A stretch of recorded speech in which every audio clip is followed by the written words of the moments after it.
আসসালামু আলাইকুম। হ্যালো দর্শক, আসলে গাভী গরু পালনে লাভ কেন বেশি সেই কথাটা আজকে তুলে ধরবো আপনাদের এই ভিডিওর ভিতরে। যদি ভালো লাগে অবশ্যই সাবস্ক্রাইব করে পাশে থাকবেন এবং সাথে সাথে লাইক করে যাবেন। আসলে গাভী গরু পালনে লাভ কেন বেশি আমি আপনাদেরকে উদাহরণ দিই হিসেবে, একটি ষাঁড় বাছুর বা একটি বকনা বাছুর, দুটো বাছুর আপনি পালন করতেছেন। এই ষাঁড় বাছুরটা 2 থেকে 2.5 বছর রাখার পরে 2.5 লাখ টাকা বিক্রি করতে পারবেন। এটা আমি একটা সাপোজ তুলে ধরলাম। আর একটা কথা হলো যে একটা বকনা বাছুর আপনি 2.5 বছর বা 3 বছর পালন করলে সে গাভী হয়ে যাচ্ছে, সাথে মাও হয়ে যাচ্ছে, এবং একটা বাছুরও জন্ম দিবে সে। তখন ওই যে বকনা বাছুর যখন গাভী হবে তখন তার থেকে আমি দুধ পাবো, এবং যে একটা বাছুর দেবে সেটাও বিক্রয় করতে পারবো। তাহলে ষাঁড় গরু পালন করলে লাভবান বেশি না গাভী গরু পালন করলে লাভবান বেশি?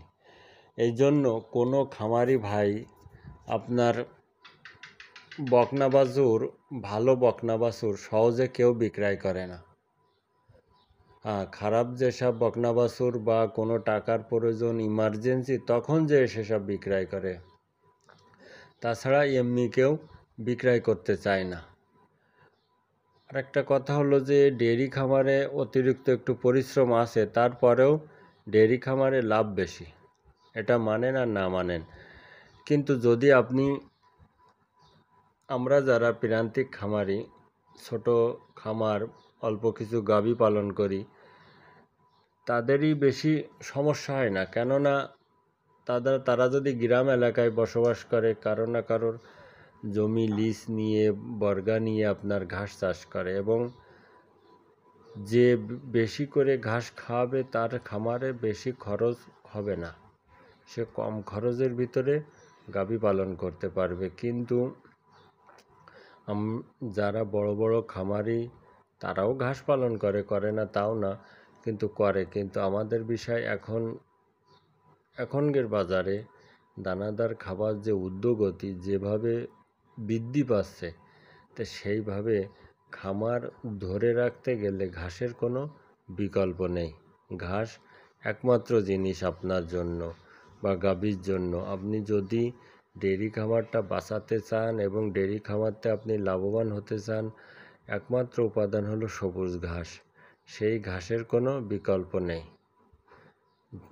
অনেকে বলে থাকেন যে ডেয়ারি খামারে বেশি লাভ না ফ্যাটানিংয়ে লাভ। আসলে সবারই মন তো একরকম না, কেউ ডেয়ারি পালন করবে, কেউ ছাগল, কেউ ফ্যাটানিং, যার যা ভালো লাগে। তবে আমার মতে আমি ডেয়ারি খামার করি এবং এতে আমি মনে করি যে লাভ বেশি, এজন্য আমি ডেয়ারি খামারটা করেছি এবং সে লাভবানের হিসেবটা আমি তুলে ধরছি। আসলে যদি একটি বকনা বাছুর আপনার খামারে হয় একটি গাভীর থেকে, সে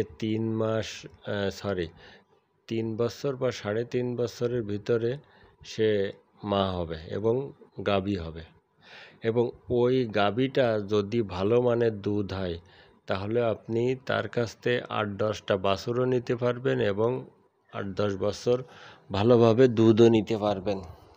তাহলে একটা ষাঁড় বাছুর ততদিন পর্যন্ত রাখা সম্ভব হয় না। তাহলে গাভীতে কেন লাভ বেশি হবে না? আমরা এটা বুঝি না কেন, সবাই এটা বুঝতে চায় না। আসলে গাভী গরুতে লাভ বেশি যদি আপনি পরিকল্পনা মাফিক করতে পারেন এবং ধৈর্য ধরতে হবে। আর একটা কথা হলো গাভীর ক্ষেত্রে পরিশ্রম একটু বেশি। আর একটা গাভী বা বকনা বাছুর যখন গাভী হয়ে যাবে তখন 1 বছর গেলে বাচ্চা দেবে। আর একটা কথা হলো যে যেসব বকনা বাছুর দুধ ভালো হয়, কী জন্য জানেন? তার মা, নানি, দুধের রিকার্ড যদি ভালো হয় তাহলে বকনা বাছুরও ভালো মানের দুধ দেয়। কিন্তু যদি তার মা, নানি ভালো দুধ না দেয় তাহলে সেই বাছুরটাও ভালো দুধ দেয় না। এই জন্য আগে বাছুর চিনতে হবে। আপনার খামারে যদি ভালো বাছুর হয় সেটা রাখার প্রয়োজন। কেননা একটি খামারের ভবিষ্যৎ হলো একটি বকনা বাছুর, এবং খামারটা টিকিয়ে রাখার প্রধান উৎস হলো বকনা বাছুর। এই জন্য বাছুরগুলো চিনে রাখতে হবে, কোন বাছুর কীরকম দুধ দেবে আইডিয়া করে রাখতে পারলে সে খামারি কোনোদিন লসের সম্মুখীন হবে না, সে দিন দিন লাভবান হবে এবং ডেভেলপ করবে, এটা মানতে হবে সবার। আমার এই ভিডিও ভালো লাগলে অবশ্যই সাবস্ক্রাইব করবেন। খোদা হাফেজ।